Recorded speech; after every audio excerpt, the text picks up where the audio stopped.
الرحمن الرحيم السلام عليكم ورحمة الله تعالى وبركاته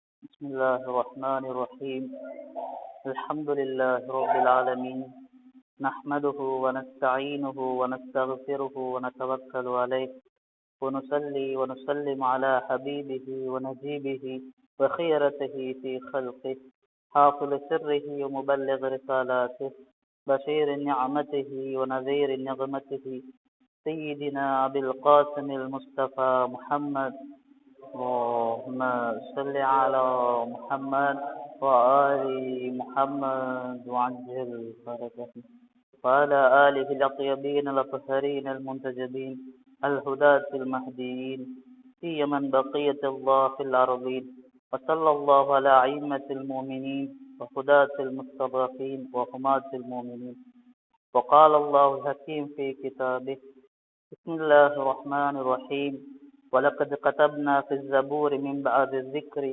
أن الأرض يرثها عبادي الصالحون صدق الله العلي العليم. புகழ் அனைத்தும் படைத்து பரிபாலிக்கும் அல்லாஹுக்கே அல்ஹம்துலில்லாஹ்.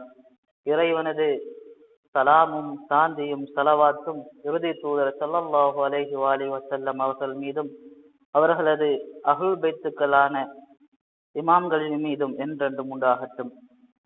இஸ்லாத்தின் ஒரு அங்கமான தொழுகையினை நிறைவேற்றுவதற்கு இந்த புனிதமிகு பள்ளிவாயில் வீட்டிருக்கும் அஹ்லுல் பைத் நேசர்களே, மூமின்களே, உங்களையும் என்னையும் எத்தருணத்திலும் தக்வாவினை பேணி நடக்கும்படி நல்லுபதேசம் செய்கின்றேன். நஹ்ஜுல் பலாகாவின் 3ஆம் பகுதியில் 130வது கூற்றாக சையத் ரஸி அவர்கள் இமாம் அலி அலைஹிஸ்ஸலாம் அவர்களிடமிருந்து ஒரு அறிவிப்பினை செய்கின்றார்கள். இமாம் அலி அலைஹிஸ்ஸலாம் அவர்கள் சிஃபின் யுத்தத்திலிருந்து திரும்பி வருகின்றார்கள். கூஃபாவுக்கு வெளியிலே இருக்கக்கூடிய ஒரு மன்னரையினை கண்ணுற்று அங்கு அவ்வாறே நின்று விடுகின்றார்கள். இமாம் அவர்கள் நிற்பதை பார்த்து இமாம் அவர்களின் படையில் இருந்த இமாம் அவர்களுடைய தோழர்களும் இமாம் அவர்களை தொடர்ந்து அங்கு நிற்கின்றார்கள். அப்பொழுது இமாம் அவர்கள் அந்த மண்ணறையில் இருக்கக்கூடிய அந்த கபூர்வாசிகளை நோக்கி இவ்வாறு கேட்கின்றார்கள்: யா அஹ்லத் தியாரில் மௌஹிஷா வல் மஹல்லில் முக்பிரா வல் குபூரில் முஸ்லிமா யா அஹ்லல் துர்பா யா அஹ்லல் குர்பா யா அஹ்லல் வஹ்தா யா அஹ்லல் வஹ்ஷா. மண்ணறையில் அச்சம் குடிகொண்டிருக்கக்கூடிய இந்த மண்ணறையில் வசிக்கக்கூடியவர்களே, புல் பூண்டு இல்லாத இந்த இருளில் இருக்கக்கூடியவர்களே, இந்த இருண்ட மண்ணறையில் வாழ்பவர்களே, மண்ணுக்குள் தனிமையிலே இருப்பவர்களே, அச்சத்தோடு வாழ்பவர்களே, அன்தும் லனா ஃபரத்துன் சாபிக், நீங்கள் எங்களை முந்தி சென்று விட்டீர்கள். வ நஹ்னு லக்கும் தபஉன் லாஹிக், நாங்கள் பிறகு உங்களோடு வந்து இணைந்து கொள்வோம் என்று அந்த மன்னரை வாசிகளை பார்த்து இமாம் அவர்கள் கூறுகின்றார்கள். கூறிவிட்டு இமாம் அவர்கள் எவ்வாறு கூறுகின்றார்கள்: அம்மத்தூரு ஃபக்கது சுக்கினத், உங்களுடைய வீடுகளில் எல்லாம் பிறர் தற்பொழுது வசிக்கின்றார்கள். அம்மல் அஸ்வாஜு ஃபக்கத் நுகிஹத், உங்களுடைய துணையினர்களை, உங்களுடைய கணவன் மனைவியர்கள் அனைவரும் வேறு திருமணம் முடித்து விட்டார்கள். அம்மல் அம்வால், உங்களுடைய செல்வங்கள் எல்லாம் ஃபக்கது குசிமத், பிறருக்கு மத்தியிலே பிரித்து வழங்கப்பட்டு விட்டது. ஹாதா ஹபருன் மா இந்தனா, இது நாங்கள் வாழக்கூடிய இந்த உலகத்திலிருந்து நாங்கள் உங்களுக்கு சொல்லக்கூடிய செய்தியாக இருக்கின்றது. பமா ஹபருமா இந்தக்கும், நீங்கள் வாழக்கூடிய அந்த அச்சமூட்டக்கூடிய அந்த மண்ணறையிலிருந்து எங்களுக்கு என்ன செய்தியினை நீங்கள் வைத்துள்ளீர்கள் என்று இமாம் அவர்கள் அந்த மன்னரை வாசிகளை பார்த்து கேட்கின்றார்கள். பிறகு இமாம் அவர்கள் தன்னுடைய தோழர்களை பார்த்து இவ்வாறு கூறுகின்றார்கள்: அமா லவ் உதின லஹும் ஃபில் கலாம், இந்த மன்னரையில் இருக்கக்கூடிய இந்த கபூர்வாசிகளுக்கு பேசக்கூடிய அனுமதி அவர்களுக்கு வழங்கப்பட்டிருக்குமானால் அவர்கள் இவ்வாறு எமக்கு சொல்வார்கள்: அன்னல் ஹபர அஸாதி தக்வா, நாங்கள் உங்களுக்கு சொல்லக்கூடிய அந்த செய்தி என்னவென்றால், நீங்கள் எடுத்து வர வேண்டிய அந்த பிறையான பொதி, அந்த கட்டுச்சாதனம் என்பது தக்வாகத்தான் இருக்கும் என்று அவர்கள் குறிப்பிடுவார்கள் என்று இமாம் அவர்கள் கூறியதாக சையத் ரஸி அவர்கள் அறிவிக்கின்றார்கள். இதனையே அல் குர்ஆனும் கூறுகின்றது: தஸவ்வது ஃபஇன்ன கைரஸ் ஸாதி அத்தக்வா, இறைவனுடனான இறைவனை நோக்கிய இந்த நீண்ட பயணத்தில் உங்களுடைய பிறையான பொதியாக நீங்கள் தக்வாவை எடுத்துக் கொள்ளுங்கள் என்று அல் குர்ஆன் குறிப்பிடுகின்றது. இன்னா லில்லாஹி வ இன்னா இலைஹி ராஜிஊன், இறைவனிடமிருந்தே வந்தோம், அவனை நோக்கி நாம் செல்கின்றோம். இந்த நீண்ட பயணத்தில் நாம் எடுத்து செல்ல வேண்டிய பொதி தக்வா என்று அல் குர்ஆன் குறிப்பிடுகின்றது. எனவே அழியக்கூடிய தாருல் ஃபனாவாக இருக்கக்கூடிய இந்த துனியாவை விட்டு நாம் செல்கின்ற பொழுது தாருல் பக்காவாக இருக்கக்கூடிய அந்த மறுமைக்கு செல்லும் நாம் எப்பொழுதும் நிலையாக எம்மோடு இருக்கக்கூடிய அந்த பிறையான பொதியாக தக்குவாவை எடுத்து வாழும்படி எனக்கும் உங்களுக்கும் மீண்டும் ஒரு முறை நல்லுபதேசம் செய்கின்றேன். இறைவன் தக்குவா உடையவர்களாக எம்மை வாழ்ந்து மரணிப்பதற்கு எம் அனைவருக்கும் அருள் புரிவானாக. புனிதமிகு ஷாபான் மாதத்தில் இருக்கின்றோம். இம்மாதத்திற்கு பல சிறப்புகள் உண்டு. இம்மாதத்தில் செய்யும்படி பல அமல்களையும் எமக்கு கற்றுத்தரப்பட்டுள்ளது. எம்மிடம் இருக்கக்கூடிய ஹதீஸ் நூல்களில் பல அமல்களும் இந்த மாதத்திற்கான பல சிறப்புகளை நமக்கு சொல்லித்தரப்பட்டுள்ளது. அந்த ஹதீஸ்களை எல்லாம் எடுத்து பார்க்கின்ற பொழுது இந்த மாதம் என்பது மிகவும் சிறப்பு மிக்க ஒரு மாதம் என்பது தெரிய வருகின்றது. அந்த ஹதீஸ்கள் அனைத்திலும் ஒரு சுருக்கமாக நாம் முஹத்திஸ் கும்மி அவர்கள் அறிவிக்கக்கூடிய ஒரு ஹதீஸை இங்கு குறிப்பிடலாம் என்று நினைக்கின்றேன். இமாம் ஹசன் அஸ்கரி அலைஹிஸ்ஸலாம் அவர்களுக்கு ஒரு தஃசீர் நூல் உண்டு. அது தஃசீர் இமாம் ஹசன் அஸ்கரி அலைஹிஸ்ஸலாம் என்று அழைக்கப்படக்கூடிய ஒரு தஃசீர் நூல் உண்டு. அந்த தஃசீரில் இருந்து ஒரு ஹதீஸினை முஹத்திஸ் கும்மி அவர்கள் அறிவிக்கின்றார்கள். அந்த ஹதீஸினை இமாம் அலி அலைஹிஸ்ஸலாம் அவர்கள் கூறியதாக இமாம் ஹசன் அஸ்கரி அலைஹிஸ்ஸலாம் அவர்கள் அறிவிக்கின்றார்கள். இமாம் அலி அலைஹிஸ்ஸலாம் அவர்கள் ஷாபான் மாதத்திலே முதலாம் நாள் பள்ளி வாயிலுக்குள் செல்கின்றார்கள். அங்கு பார்க்கின்றார்கள் குழுக்களாக இருந்து கொண்டு வீணான பேச்சுக்களை பேசிக் கொண்டிருக்கின்றார்கள். அப்பொழுது அதில் இருந்த மக்கள் திடீரென்று கலா கதிரை பற்றி பேசத் தொடங்குகின்றார்கள். அதை பார்த்துவிட்டு இமாம் அவர்கள் குறிப்பிடுகின்றார்கள், வீணான இந்த பேச்சுக்களை நீங்கள் நிறுத்திவிடுங்கள். நீங்கள் இருக்கக்கூடியது ஷாபான் மாதத்தினுடைய முதலாம் நாளாக இருக்கின்றது. இது நலவுகளினதும் நல்லமல்களினும் மையமாக கொண்ட ஒரு மாதமாக இருக்கின்றது. இந்த மாதத்துக்கு ஷாபான் என்று பேசூட்டியதற்கு காரணமும் இதுவாகத்தான் இருக்கின்றது. ஆகவே நீங்கள் இந்த மாதத்தில் தொழுகை, ஜக்காத், நன்மை ஏவி தீமையை தடுத்தல் போன்ற பல நல்ல அமல்களை செய்யுங்கள். உங்களுடைய பெற்றோர் அயலவர்களுக்கு நலவு செய்யுங்கள் என்று இறை தூதர் ஸல்லல்லாஹு அலைஹி வஸல்லம் கூறியுள்ளார்கள் என்று கூறிவிட்டு அதனை தொடர்ந்து இமாம் அவர்கள் இன்னும் பல விடயங்களை குறிப்பிட்டார்கள். நபிகள் நாயகம் ஸல்லல்லாஹு அலைஹி வஸல்லம் அவர்கள் ஷாபான் மாதம் முதலாம் நாள் வந்துவிட்டால் இவ்வாறு குறிப்பிடுவார்கள், ஷாபான் மாதத்தின் முதலாம் நாளில் இறைவன் சுவனத்து வாயில்களை திறக்குமாறு கட்டளையிடுகின்றான். மேலும் தூபா எனும் மரக்கிளையினை உலக மக்களுக்கு அருகாமையில் கொண்டு செல்லுமாறும் கட்டளையிடுகின்றான். தூபா என்பது என்னவென்று பார்க்கின்ற பொழுது சூரா அல் குர்ஆனில் கூறப்பட்டுள்ள ஒரு மரமாக தூபா என்ற அந்த மரம் இருக்கின்றது. அது நலவுகளை எல்லாம் கொண்ட ஒரு மரமாக இருக்கின்றது. அது சுவனத்தில் இருப்பதாக கூறப்படுகின்றது. அதனையே இறை தூதர் ஸல்லல்லாஹு அலைஹி வஸல்லம் அவர்கள் குறிப்பிடுகின்றார்கள். ஹதீஸ்களின் பிரகாரம் அந்த தூபா என்ற மரம் சுவனத்திலே இறை தூதர் ஸல்லல்லாஹு அலைஹி வஸல்லம் அவர்களுடைய வீட்டில் அந்த மரத்துடைய வேர் இருக்கின்றது. அதனுடைய கிளைகள் எல்லாம் மூமின்களுடைய வீடுகளுக்கு மேலாக இருக்கின்றது என்று ஹதீஸில் பதியப்பட்டுள்ளது. அந்த மரத்தை இறைவன் ஷாபான் மாதத்தில் உலக முஸ்லிம்களுக்காக வேண்டி உலக மக்களுக்காக வேண்டி சுவனத்தில் இருந்து திறந்து விடுகின்றான் என்று நபி அவர்கள் குறிப்பிடுகின்றார்கள். மேலும் இறைவனின் புறத்தில் இருந்து ஒரு அழைப்பாளர் உலக மக்களை பார்த்து எவ்வாறு அழைக்கின்றார், இது தூபா மரத்தின் கிளைகளாகும், இப்பொழுது இது உங்களிடம் வந்துள்ளது, அதனை நீங்கள் பற்றி பிடித்துக் கொள்ளுங்கள், அது உங்களை சுவனத்தை நோக்கி கொண்டு செல்லும். மேலும் ஜக்கூம் என்ற மரக்கிளையினை நீங்கள் விட்டு விடுங்கள், அது உங்களை நரகத்துக்கு இட்டு செல்லும் என்று அந்த அழைப்பாளர் கூறுவதாக இறை தூதர் ஸல்லல்லாஹு அலைஹி வஸல்லம் கூறியதாக அமீருல் முஃமினீன் அவர்கள் அறிவிக்கின்றார்கள். மேலும் நபி அவர்கள் கூறுகின்றார்கள், என்னை தூதராக அனுப்பிய இறைவன் மீது ஆணையாக, யார் இம்மாதத்தில் ஓர் நல்லமனினை செய்கின்றாரோ அவர் தூபா மரத்தின் கிளையினை பிடித்து விட்டார், அது அவரை சுவனத்துக்கு அழைத்து செல்லும். யார் ஒருவர் தீமையான ஒரு காரியத்தை செய்கின்றாரோ அவர் ஜக்கூமின் கிளையை பற்றி பிடித்து விட்டார், அது அவரை நரகத்துக்கு இட்டு செல்லும் என்று நபி அவர்கள் குறிப்பிட்டுவிட்டு பிறகு அந்த நல்லமல்களுக்கு உதாரணமாக சில விடயங்களை குறிப்பிடுகின்றார்கள். யார் இம்மாதத்தில் கடமையான தொழுகையிலே தொழுகின்றாரோ, அத்தோடு முஸ்தஹப்பான தொழுகையிலே நிறைவேற்றுகின்றாரோ, அல்லது நோன்பு நோக்கின்றாரோ, அல்லது கணவன், மனைவி, பெற்றோர், பிள்ளைகள், குடும்பத்தார் அல்லது அயலவர்கள் ஆகியோருக்கு மத்தியில் சமாதானத்தை பேணி நல்லுறவோடு நடந்து கொள்கின்றாரோ அவர் தூபா மர கிளையினை பற்றி பிடித்து விட்டார். மேலும் கூறினார்கள், என்னை தூதுவராக அனுப்பிய இறைவன் மீது ஆணையாக, யார் இம்மாதத்தில் ஒரு தீமையை செய்கின்றாரோ அவர் ஜக்கூமை பிடித்து விட்டார், அது அவரை நரகத்துக்கு இட்டு செல்லும்.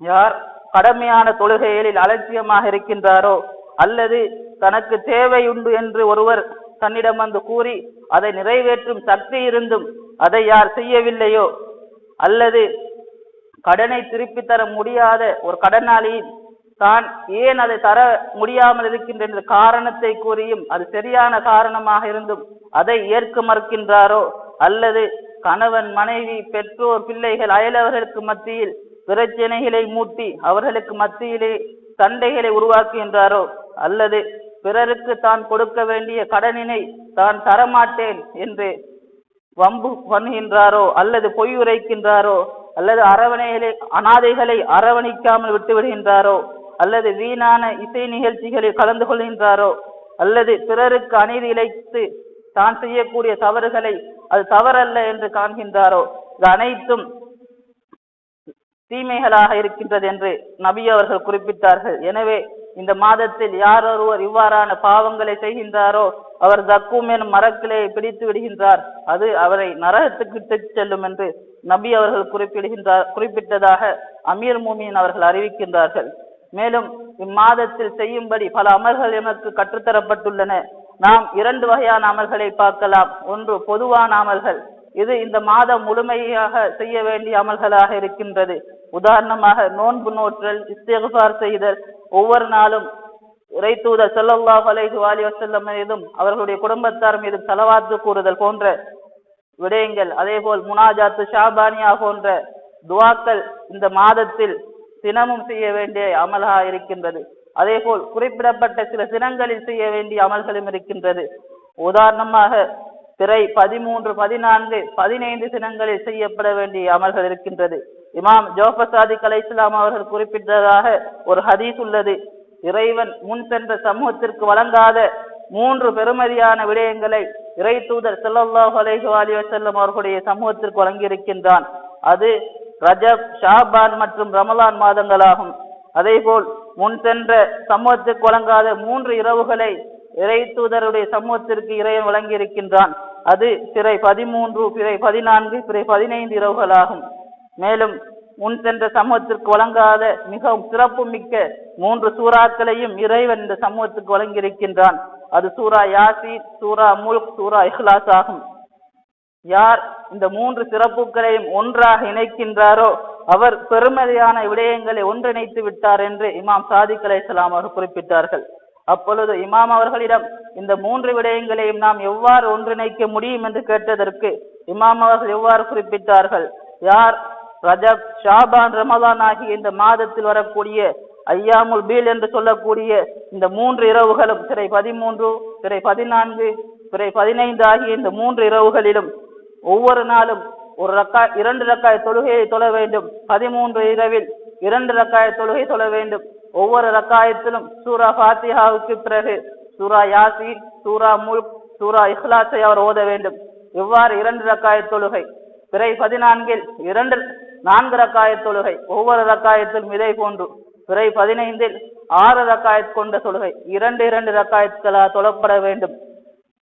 ஒவ்வொரு ரக்காயத்திலும் சூரா ஃபாத்திஹாவுக்கு பிறகு சூரா யாசீன், சூரா முல்க், சூரா இஹ்லாஸ் ஆகிய சூறாக்களை ஓதி தன்னுடைய தொழுகையை அவர் நிறைவேற்ற வேண்டும்.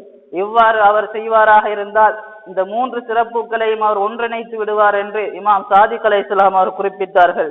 மேலும் கூறிவிட்டு, யார் ஒருவர் இவ்வாறு சொல்கின்றாரோ இறைவன் இந்த மாதத்துக்குரிய முழுமையான சிறப்பினை அவருக்கு வழங்கி விடுவதாக இமாம் ஜாஃபர் சாதிக் அலைஹிஸ்ஸலாம் அவர் குறிப்பிட்டு விட்டு, அவர் செய்த பாவங்கள் அனைத்தையும் மன்னிக்கின்றான் இறைவன், இணை வைப்பை தவிர என்று இமாம் அவர் குறிப்பிட்டதாக இக்பாலுல் அமால் என்ற நூலிலே பதிவு செய்யப்பட்டுள்ளது.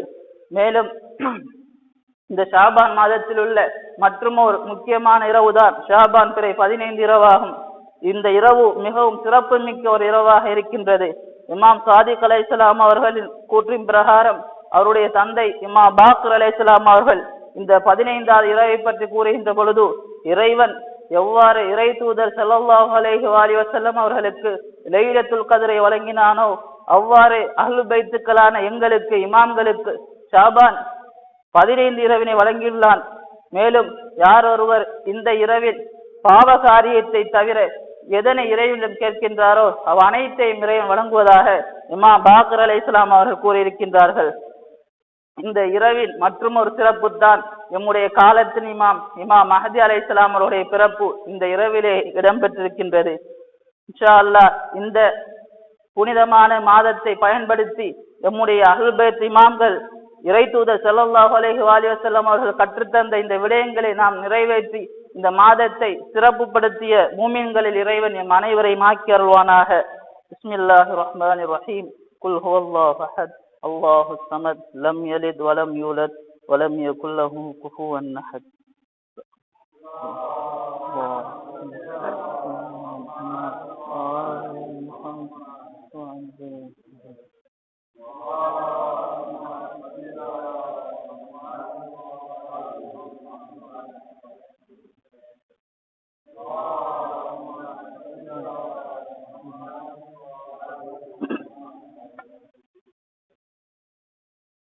بسم الله الرحمن الرحيم. الحمد لله رب العالمين والصلاة والسلام على سيدنا ونبينا وحبيب قلوبنا أبي القاسم المصطفى محمد اللهم صل على محمد وآل محمد وعلى آله الأطيبين الأطهرين المنتجبين سيما علي أمير المؤمنين والصديقة الطاهرة فاطمة الزهراء سيدة نساء العالمين الحسن والحسين سيد شباب أهل الجنة وعلي بن الحسين ومحمد بن علي وجعفر بن محمد وموسى بن جعفر وعلي بن موسى ومحمد بن علي وعلي بن محمد والحسن بن علي والخلف القائم المهدي. اللهم صل على محمد وآل محمد وعجل فرجه وجزك على عبادك وأمنائك في بلادك وصل على أئمة المسلمين وحماة المستضعفين وهداة المؤمنين أوصيكم عباد الله ونفسي بتقوى الله. மீண்டும் ஒரு முறை மூமின்களான உங்களையும் என்னையும் இச்சந்தர்ப்பத்திலும் தக்வா எனும் இறையச்சத்தினை பேணி நடக்கும்படி நல்லுபதேசம் செய்கின்றேன். கண்ணியமிகு ஷாபான் மாதத்தில் இருக்கின்றோம். இஸ்லாமிய வரலாற்றில் பல வகையான நிகழ்வுகளை கொண்ட ஒரு மாதமாக ஷாபான் மாதம் இருக்கின்றது. அதிலும் குறிப்பாக இந்த மாதத்தில் 3 பரிசுத்தமான இமாம்கள் பிறந்திருக்கின்றார்கள். இமாம் ஹுசைன் அலைஹிஸ்ஸலாம், இமாம் அலி இப்னு ஹுசைன் ஸைனுல் ஆபிதீன் அலைஹிஸ்ஸலாம், நம்முடைய காலத்தின் இமாம் மஹதி அலைஹிஸ்ஸலாம் ஆகிய 3 பரிசுத்தமான இமாம்கள் இந்த மாதத்தில் பிறந்திருக்கின்றார்கள். அதேபோல் கர்பலாவிலே இமாம் ஹுசைன் அலைஹிஸ்ஸலாம் அவர்களுக்கு உறுதுணையாக இருந்து அங்கு ஷஹீதாகிய அமீர் மூமினின் அலி அலைஹிஸ்ஸலாம் அவர்களுடைய மகன் ஹஸரத் அபுல் ஃபல் அப்பாஸ் அலைஹிஸ்ஸலாம் அவர்களும் இந்த மாதத்தில் பிறந்திருக்கின்றார்கள். அதேபோல் இமாம் ஹுசைன் அலைஹிஸ்ஸலாம் அவர்களுடைய மகனார் ஹஸரத் அலி அக்பர் அவர்களும் இந்த மாதத்தில் தான் பிறந்திருக்கின்றார்கள். இமாம் ஹசன் அலைஹிஸ்ஸலாம் அவருடைய மகன் கர்பலாவிலே ஷஹீதாகிய ஹஸரத் காசிம் இப்னு ஹசன் அலைஹிஸ்ஸலாம் அவர்களும் இந்த மாதத்தில் தான் பிறந்திருக்கின்றார்கள். இவ்வாறு பல சந்தோஷமான நிகழ்வுகளை கொண்ட ஒரு மாதமாக இருக்கின்றது. ஆயத்துல்லா ஜவாதியா அவர்களுடைய கூற்றின் பிரகாரம் அஹ்லுல் பைத்துக்களுக்கு எந்த சோகங்களும் இல்லாத ஒரு மாதமாக ஷாபான் மாதம் மாத்திரம்தான் இருக்கின்றது என்று அவர் குறிப்பிடுகின்றார். இவ்வாறு மிக சந்தோஷமான நிகழ்வுகளை கொண்ட ஒரு மாதமாக இந்த ஷாபான் மாதம் இருக்கின்றது. அந்த ஷாபான் மாதத்தில் மிகவும் எம்மை மகிழ்ச்சியாக மூட்டக்கூடிய ஒரு நிகழ்வுதான் எம்முடைய காலத்தின் இமாம் மஹதி அலைஹிஸ்ஸலாம் அவர்களுடைய பிறப்பாக இருக்கின்றது. இமாம் அவர்களை பற்றிய அறிவு எமக்கு நன்றாக தெரிந்திருக்க வேண்டும். இமாம் அவர்களை பற்றிய அறிவினை நாம் மஹ்தவியத் என்று குறிப்பிடுவோம்.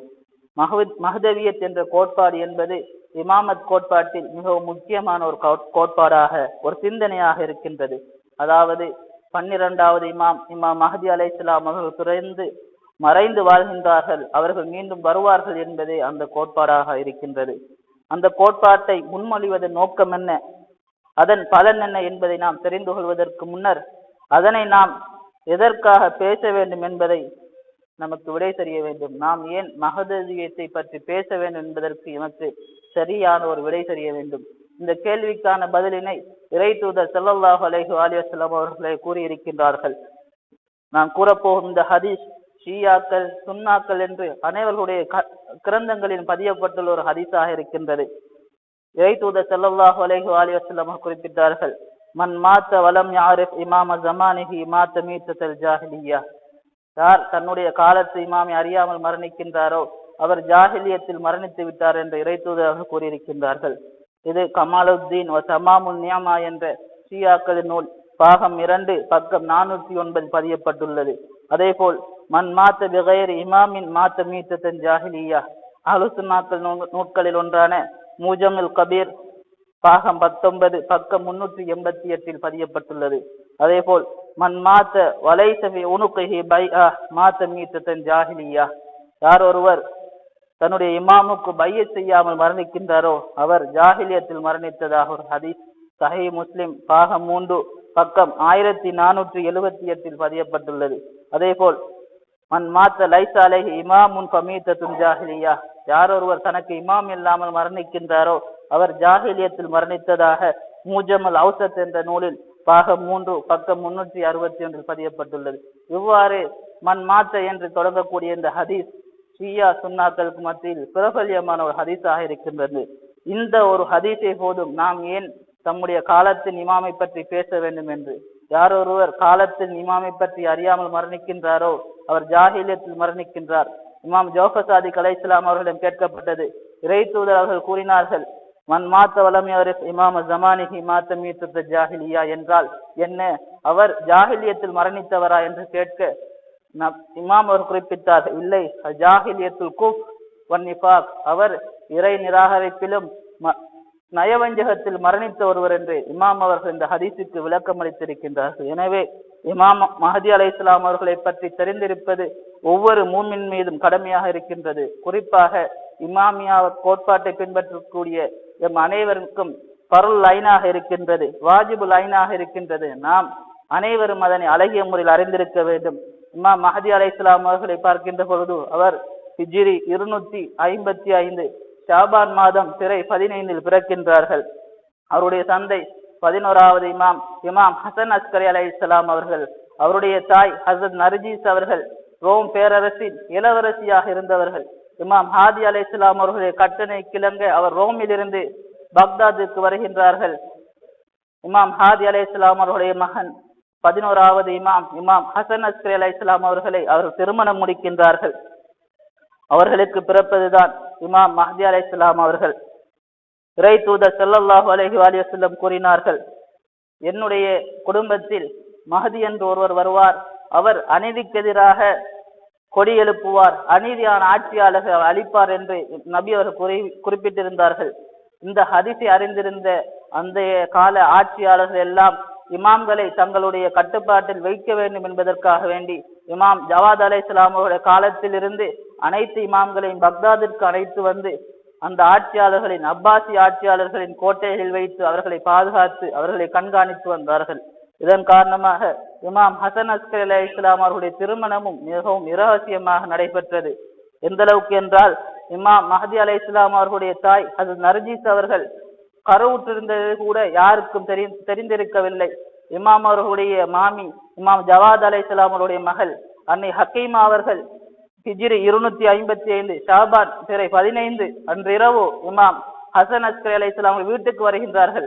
அப்பொழுதுதான் இமாம் ஹசன் அஸ்கரி அலைஹிஸ்ஸலாம் அவர்கள் தன்னுடைய மாமியிடம் கூறுகின்றார்கள், மாமியே, என்னுடைய மனைவி நர்ஜீஸ் கருத்தரித்திருக்கின்றார், இன்று இரவு இந்த காலத்துக்குரிய இமாம் பிறக்க இருக்கின்றார் என்று ஹக்கீமா ஹாத்தூன் அவர்களுக்கு இமாம் அவர்கள் குறிப்பிடுகின்றார்கள். இவ்வாறு மறைவாக பிறந்தவர்கள் தான் இமாம் மஹதி அலைஹிஸ்ஸலாம் அவர்கள். இமாம் அவர்களுடைய இந்த பிறப்பும் இமாம் அவர்களை இமாம் ஹசன் அஸ்கரி அலைஹிஸ்ஸலாம் அவர்கள் தங்களுடைய உண்மையான விசுவாசிகளா இருந்த ஒரு சில ஷியாக்களுக்கு மாத்திரம்தான் அவரை காட்டியிருக்கின்றார்கள். எந்த அளவுக்கு என்றால் ஹிஜ்ரி 260 இமாம் ஹசன் அஸ்கரி அலைஹிஸ்ஸலாம் அவர்கள் மரணிக்கின்றார்கள். இமாமுடைய அந்த ஷஹாதத்தின் பொழுது இமாம் அவர்கள் வந்து தன்னுடைய தந்தைக்கு ஜனாசா தொழுகை நடத்திவிட்டு அவர் மீண்டும் சென்று விடுகின்றார்கள். அன்றிலிருந்து இமாம் மஹதி அலைஹிஸ்ஸலாம் அவர்களுடைய சிறிய மறைவு தொடங்குகின்றது. இவ்வாறு தொடங்கிய சிறிய மறைவு ஹிஜ்ரி 329 வரை தொடங்குகின்றது.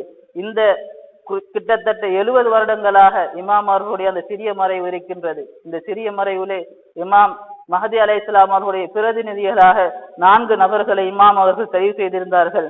அதில் உஸ்மான் பின் சயீத் என்பவர், அவர் மரணித்ததன் பின்னால் முகமது பின் உஸ்மான் என்பவரும், அவர் மரணித்ததன் பின்னால் ஹுசைன் பின் ரூஹ் அவர்களும், அவருடைய மரணத்துக்கு பின் அலி இப்னு முஹம்மது சமூரி அவர்களும் இமாம் அவர்களுடைய பிரதிநிதிகளாக இருக்கின்றார்கள். இறுதியாக ஹிஜ்ரி 329 அலி இப்னு முஹம்மது சமூரி அவர்கள் மரணித்ததும் இமாம் மஹதி அலைஹிஸ்ஸலாம் அவர்களுடைய அந்த நீண்ட மறைவு ஆரம்பமாகின்றது.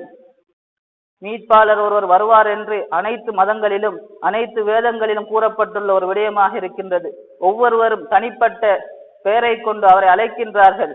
அவ்வாறுதான் இஸ்லாமிய உட்புரைகளிலும் இறுதியாக இறை தூதர் ஸல்லல்லாஹு அலைஹி வஸல்லம் அவருடைய குடும்பத்திலிருந்து ஒருவர் வருவார். அவர் அநீதியினால் நிரம்பியிருக்கக்கூடிய இந்த உலகை நீதியினால் நிரப்புவார் என்று அனைவரும் நம்புகின்றார்கள்.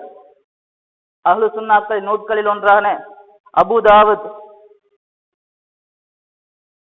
பாகம் 4 பக்கம் 1831 ஒரு ஹதீஸ் பதியப்பட்டுள்ளது. லவ்லம் யபுகா மின ஸஹரி இல்லா யௌமுன் லபஅஸ அல்லாஹு ரஜுலன் மின் அஹ்லி பைத்தி. இந்த உலகம் அழிவதற்கு, இந்த காலம் முடிவடைவதற்கு ஒரு நாள் இருந்தாலும் அந்த ஒரு நாளில் இறைவன் என்னுடைய அஹ்ல் பைத்தை சேர்ந்த ஒருவரை வெளியாக்குவான், ஒருவரை அனுப்பி வைப்பான். யம்லவு ஆதுலன் கமா முலிஅத் ஜௌரா.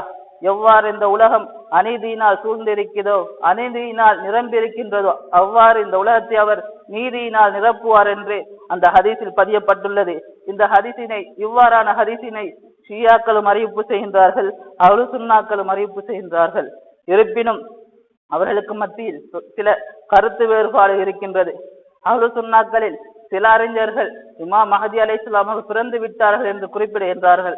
அவர்களுடைய தந்தை இமாம் ஹசன் அஸ்கரி அலைஹிஸ்ஸலாம் என்றும் அவர்கள் குறிப்பிடுகின்றார்கள்.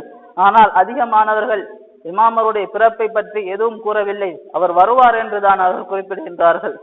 நாம் பார்க்கின்றோம், இமாம் அவர்கள் எப்பொழுது வருவார், எப்பொழுது பிறந்தார், அவருடைய பண்புகள் என்ன என்பவற்றில் இஸ்லாமிய உட்புரைகளில் பல கருத்து வேறுபாடுகள் இருக்கின்றன.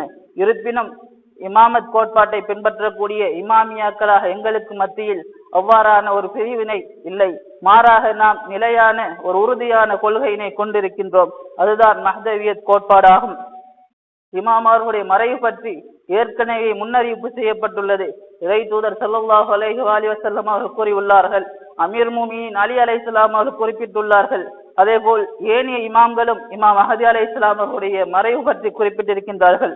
அதில் ஒரு முக்கியமான ஹதீஸினை ஷேக் குலைனி அவர்கள் தன்னுடைய உசூலு காஃபியில் பாகம் 1 பக்கம் 340 ஒரு ஹதீஸினை பதிவு செய்கின்றார்கள். இமாம் அபு அப்துல்லா இமாம் ஜாஃபர் சாதிக் அலைஹிஸ்ஸலாம் அவர்கள் இந்த ஹதீஸை குறிப்பிடுகின்றார்கள். இல் காயிமி கைபத்தான். எங்களுடைய காயிமாக இருக்கக்கூடிய இமாம் மஹதி அவர்களுக்கு 2 மறைவுகள் இருக்கின்றது. இஹ்தாஹுமா கஸீரத்துன் வல் உக்ரா தவீலா.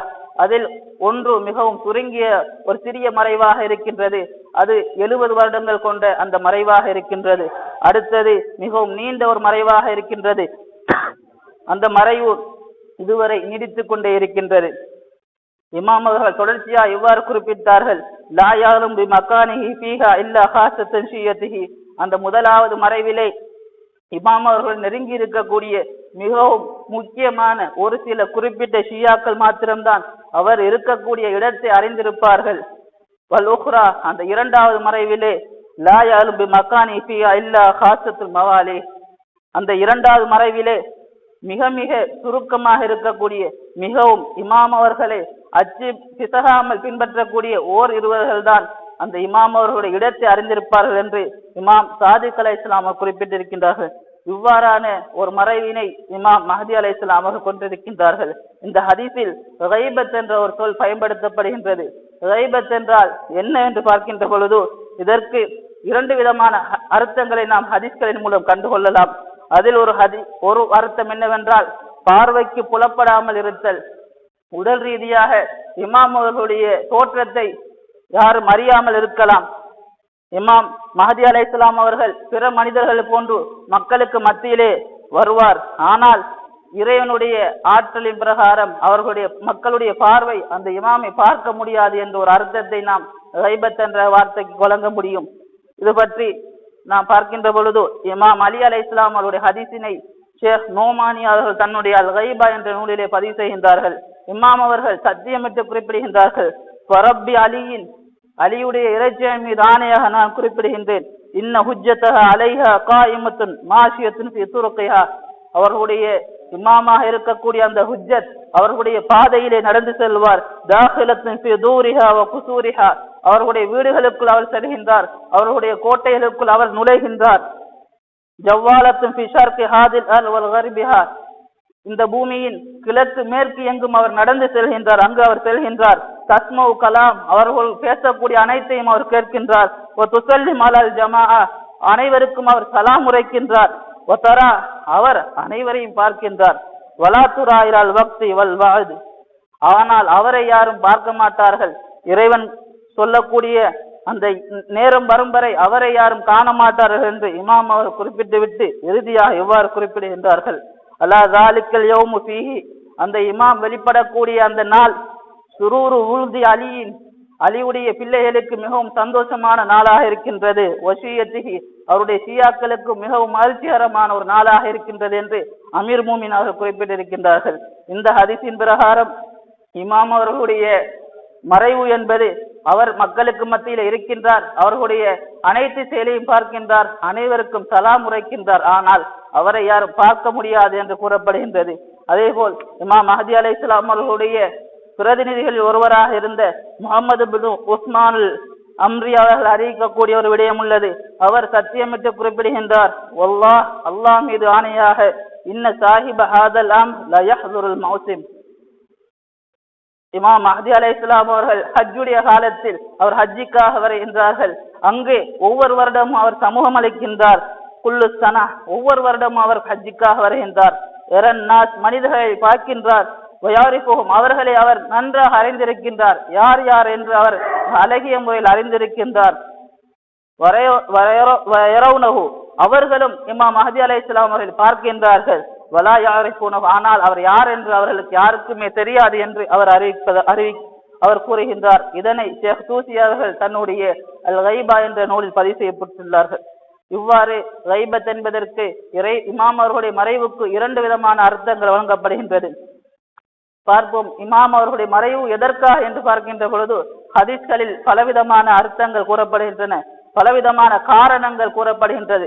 அதில் முதலாவது, இமாம் அவர்களுடைய உயிரை பாதுகாப்பதற்காக வேண்டி இமாம் அவர்களை இறைவன் மறைத்து வைத்துள்ளான் என்று கூறப்படுகின்றது. இமாம் பாக்கர் அலைஹிஸ்ஸலாம் அவர்கள் கூறியதாக ஷேக் நோமானி அவர்கள் தன்னுடைய அல் கைபா என்ற நூலில் இந்த ஹதீஸினை பதிவு செய்கின்றார்கள். எங்களுடைய காயம் வெளிப்படுகின்ற பொழுது அவர் அல் குர்ஆனில் உள்ள ஒரு வசனத்தை ஓதுவார். அந்த வசனம் என்னவென்றால், ஃபஃபரர்து மின்கும் லம்மா கிஃப்தும் ஃபஹாபலி ரப்பி ஹுக்மன் வஜஅலனி மினல் முர்சலீன், நான் உங்களிடமிருந்த அச்சத்தின் காரணமாக, உயிர் ஆபத்தின் காரணமாக உங்களை விட்டு நான் சென்றிருந்தேன், இறைவன் எனக்கு தற்பொழுது ஆட்சியினை தந்திருக்கின்றான், என்னை உங்களுக்கு தூதுவராக இறைவன் ஆக்கியிருக்கின்றான் என்ற வசனத்தை இமாம் அவர்கள் ஓதுவதாக கூறிவிட்டு, உயிர் ஆபத்திற்காக வேண்டி இறைவன் இமாம் அவர்களை மறைத்து வைத்திருப்பதாக இமாம் பாக்கர் அலைஹிஸ்ஸலாம் அவர்கள் குறிப்பிடுகின்றார்கள். இரண்டாவது காரணமாக ஹதீஸ்கள் கூறப்பட்டிருப்பது, மனிதர்களை சோதிப்பதற்காக வேண்டி இமாம் அவர்களை இறைவன் மறைத்து வைத்திருப்பதாக கூறப்படுகின்றது. இமாம் பாக்கர் அலைஹிஸ்ஸலாம் அவர்கள் கூறியதாக ஜாபிர் ஜோபி அவர்கள் அறிவிக்கின்றார்கள், எப்பொழுது இமாம் அவர்கள் வருவார்கள் என்று கேட்டதற்கு இமாம் பாக்கர் அலைஹிஸ்ஸலாம் அவர்கள் இவ்வாறு குறிப்பிட்டார்கள், ஹைஹாத் ஹைஹாத் லா யகூனு ஃபரஜுனா ஹத்தா துகர்பலு சும்ம துகர்பலு சும்ம துகர்பலு யகூலுஹா ஸலாஸ ஹத்தா யுதுஹிபல் கதிர வ யுப்கிய ஸஃப், அதாவது இந்த சமூகத்தில் இருக்கக்கூடிய நஞ்சுக்கள், இந்த சமூகத்தில் இருக்கக்கூடிய, இந்த சமூகத்தை அழிக்கக்கூடிய நாசகாரியங்கள் செய்யக்கூடிய அனைவரையும் அழித்துவிட்டு நல்லோர் மாத்திரம் மீதி இருக்கும் வரை இமாமுடைய வருகை வரமாட்டாது என்று இமாம் அவர்கள் குறிப்பிட்டிருக்கின்றார்கள். இந்த ஷியா சமூகம், இந்த உலகம், இந்த ஷியா சமூகம் நிலைத்திருப்பதற்கு யாரெல்லாம் மிச்சமாக இருக்கின்றார்களோ அவர்கள் அழியும் வரைக்கும் இமாம் அவர்கள் வரமாட்டார்கள் என்று இமாம் பாக்கர் அலைஹிஸ்ஸலாம் அவர்கள் குறிப்பிட்டிருக்கின்றார்கள். அதற்காக வேண்டிதான், மனிதர்களை சோதிப்பதற்காக வேண்டித்தான் இமாம் அவர்களை மறைத்து வைத்திருக்கின்றார்கள் என்று இமாம் அவர்கள் குறிப்பிட்டார்கள். மூன்றாவது காரணமாக ஹதீஸ்களில் கூறப்படுவது என்னவென்றால், அமீர் மூமின் அவர்கள் குறிப்பிட்டதாக இப்னு பாபவை அவர்கள் தன்னுடைய கமாலுல் தீன் தமாமு நியாமா என்ற நூலில் குறிப்பிடுகின்றார்கள். எங்களுடைய காயம் மறைந்திருப்பதற்கு முக்கியமான காரணம் என்னவென்றால், அவர் வருகின்ற பொழுது அவர் அநீதி ஆட்சியாளருக்கு பையத் செய்திருந்தார். இவருடைய பையத் அவருக்கு இருக்கின்றது என்று யாரும் கூற முடியாததற்காக வேண்டி, யாரும் கூறிவிடக் கூடாது என்பதற்காக வேண்டி அவரை மறைத்து வைப்பதற்காக இமாம் அலி அலைஹிஸ்ஸலாம் கூறியுள்ளார்கள். அடுத்ததாக மனிதர்களை பயிற்றுவிப்பதற்காக வேண்டிதான் இமாம் அவர்களை இறைவன் மறைத்து வைத்திருக்கிறான் என்று அமீர் மோமின் அவர்கள் குறிப்பிடுகின்றார்கள். இமாம் அவர்கள் மறைந்திருப்பதற்கு மிக முக்கியமான காரணமாக இதுதான் காணப்படுகின்றது. இமாம் அவர்களுக்கு இதுவரை காலமும் உண்மையான விசுவாசமான அந்த 313 தோழர்களும் இல்லை. அதன் காரணமாகத்தான் இமாம் அவர்களின் மறைவு நீடித்திருக்கின்றது. கர்பலாவிற்கு வருடம் வருடம் மில்லியன் கணக்கான மக்கள்கள் ஜியாரத்துக்காக செல்கின்றார்கள். அதே போல் உலகிலே பல மில்லியன் கணக்கான ஷியாக்கள் இருக்கின்றார்கள். அதில் இமாம் அவர்களுக்கு மிகவும் நெருங்கிய, இமாம் அவர்களுக்கு மிகவும் விசுவாசமான ஷியாக்கள் இல்லை என்பதுதான் மிகவும் கசப்பான ஒரு உண்மையாக இருக்கின்றது. இமாம் ஜாஃபர் சாதிக் அலைஹிஸ்ஸலாம் அவர்களிடம் சிலர் குறிப்பிட்டார்கள், இமாமே, நீங்கள் ஏன் இதுவரைக்கும் வாளேந்தி யுத்தம் செய்யாமல் இருக்கின்றீர்கள்? உங்களுக்காக வேண்டி பல தோழர்கள் தயாராக இருக்கின்றார்கள். நீங்கள் கூறினால் உங்களுக்காக வேண்டி உயிரை மாய்த்துக் கொள்வதற்காக தயாராக இருக்கின்றார்கள் என்று குராசானில் இருந்து வந்த ஒருவர் இமாம் ஜாஃபர் சாதிக் அலைஹிஸ்ஸலாம் அவர்கள் குறிப்பிட்டார்கள். அப்பொழுது இமாம் அவர்கள் கூறினார்கள், தோழரே, இங்கு இருக்கக்கூடிய தொட்டி சுடக்கூடிய இந்த அடுப்பு நெருப்புக்குள் நீங்கள் இறங்குங்கள் என்று அவர் கூற, அவர் குறிப்பிட்டார், இல்லை, நெருப்பு சுட்டுவிடும் என்று அவர் அங்கே இருந்து விடுகின்றார். அப்பொழுது ஹாரூன் மக்கி என்ற இமாம் அவர்களுடைய தோழர் வருகின்றார்கள். இமாம் ஜாஃபர் சாதிக் அலைஹிஸ்ஸலாம் அவர்கள் அந்த தோழரிடம், மக்கி அவர்களே, நீங்கள் சென்று அந்த நெருப்புக்குள் அமருங்கள் என்று கூற, அவர் சென்று எதுவுமே பேசவில்லை. அவர் அந்த நெருப்புள் சென்று இருந்து விடுகின்றார்கள். பிறகு இமாம் ஜாஃபர் சாதிக் அலைஹிஸ்ஸலாம் அவர்கள் அந்த குராசானில் இருந்து வந்த அந்த மனிதரிடம் ஒவ்வொருவராக விசாரிக்கின்றார். குராசானில் இருக்கக்கூடிய ஒவ்வொரு நபருடைய பேரையும் கேட்டு அவர்களை பற்றி துவம் விசாரிக்கின்றார்கள். இந்த தோழருக்கோ கவலையாக இருக்கின்றது. அந்த நெருப்பில் சென்று அமர்ந்த அந்த தோழருடைய நிலை என்ன என்று அவர் கவலைப்பட்டுக் கொண்டிருக்கின்றார். பல நேரங்கள், பல மணித்தியாலங்கள் சென்றதற்கு பிறகு இமாம் அவர்கள் கூறினார்கள், வாருங்கள் சென்று பார்ப்போம் அவருடைய நிலை என்ன என்று. அங்கு போய் பார்க்கின்றார்கள். அவருக்கு அந்த நெருப்பு எந்த தீண்டலையும் செய்யவில்லை. அவர் அந்த நெருப்பினால் எந்தவித தீங்கும் பெறாமல் மிக அழகான முறையில் அவர் அங்கு இருக்கின்றார்கள். பிறகு இமாம் அவர்கள் அவரை வெளியில் வரமாறு கூறிவிட்டு அங்கிருந்த அந்த குராசானிலிருந்து வந்த மனிதரிடம் கேட்கின்றார்கள், இவரை போன்று எத்தனை பேர் உங்களிடம் உண்டு நான் வருவதற்கு என்று இமாம் ஜாஃபர் சாதிக் அலைஹிஸ்ஸலாம் அவர்கள் கேட்டார்கள். இதே போல் மீண்டும் ஒரு முறை இன்னும் ஒரு பிரதேசத்தில் இருந்து வந்தவர் இமாம் அவர்களிடம் கூறுகின்றார்கள். பிறகு இமாம் அவர்கள் அவரை மதினாவை விட்டு வெளியே அழைத்து சென்று அங்கு மேய்ந்து கொண்டிருந்த ஆடுகளை காட்டி, இந்த ஆடுகள் இருக்கக்கூடிய எண்ணிக்கை அளவில் எனக்கு விசுவாசமான ஷியாக்கள் இருப்பாக இருந்தால் நான் வாளேந்தி யுத்தம் செய்வேன் என்று இமாம் அவர்கள் குறிப்பிட்டார்கள்.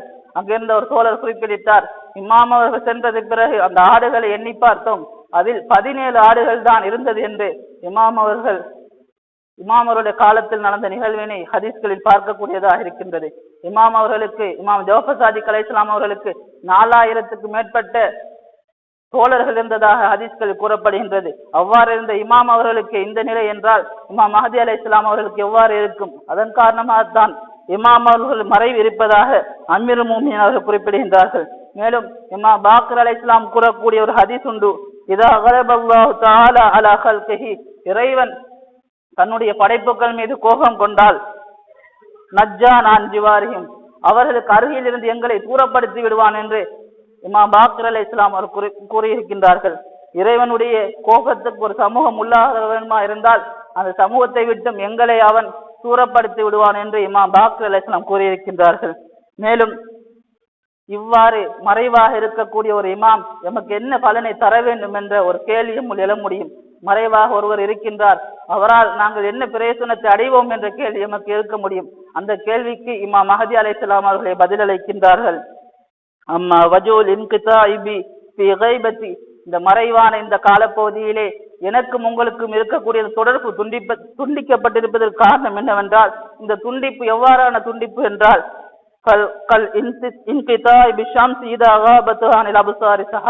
மேகங்களால் மறைத்திருக்கக்கூடிய சூரியனை போன்றுதான் என்னுடைய இந்த தொடர்பும் உங்களுடைய தொடர்பும் என்று இமாம் அவர் குறிப்பிட்டிருக்கின்றார்கள். நாம் பார்க்கின்றோம், மேகத்துக்கு பின்னால் ஒரு சூரியன் மறைந்திருக்குமானா இருந்தால் அந்த சூரியனுடைய வெளிச்சம் பூமியில் வரும். ஆனால் சூரியனைத்தான் நாம் காண முடியாமல் இருக்கும். அந்த சூரியனால் வரக்கூடிய அனைத்து பிரயோசனத்தை இந்த பூமி அடைந்து கொள்ளும். தாவரங்கள் ஒளித்தொகுப்பு செய்யும். நீர்நிலைகள் இருக்கக்கூடிய நீர்கள் ஆவியாக சென்று அங்கிருந்து மழை பெய்யும். ஆனால் சூரியன் தான் அந்த மேகத்துக்கு பின்னால் மறைந்திருக்கும். ஆனால் அந்த சூரியனால் பெற வேண்டிய அனைத்து பயன்களையும் இந்த பூமி பெற்றுக்கொண்டே இருக்கும். இமாம் அவர்கள் மறைவாக இருந்தாலும் இந்த உலகம் என்னென்ன பயன்களை பெற வேண்டுமோ அனைத்து பயன்களை இந்த பூமி பெற்றுக்கொண்டே இருக்கும் என்று இமாம் மஹ்தி அலைஹிஸ்ஸலாம் அவர்கள் கூறியதாக இப்னு பாபாவை அவர்கள் தன்னுடைய கமாலுத்தீன் தமாமுல் நியாமா என்ற நூலிலே பதிவு செய்திருக்கின்றார் அந்த ஹதீஸினை.